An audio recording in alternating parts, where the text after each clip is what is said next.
पौष्टिक डाळ पालक यासाठी लागणारं साहित्य आहे पालक, तुरीची डाळ आणि मुगाची डाळ, लसूण, कांदा आणि टोमॅटो. सर्वप्रथम पालक स्वच्छ धुवून बारीक असा कापून घ्यायचा आहे.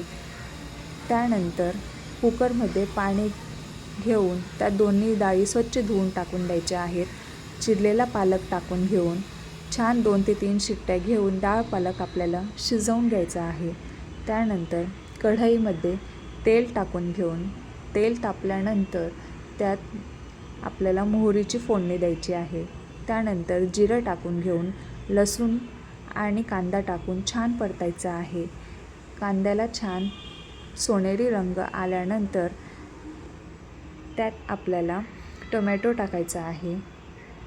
टोमॅटो छान मऊ झाल्यानंतर त्यात हळद, चटणी आणि गरम मसाला टाकून घेऊन छान परतून आपला शिजवलेला डाळ पालक त्यात टाकून घ्यायचा आहे.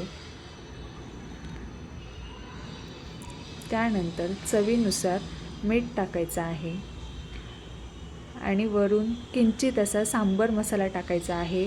तुम्हाला आवडेल तर टाका, पण टेस्ट खूप छान लागते. आपली पौष्टिक अशी डाळ पालक तयार आहे. तुम्हीही नक्की ट्राय करून बघा आणि कमेंटमध्ये येऊन मला कळवा.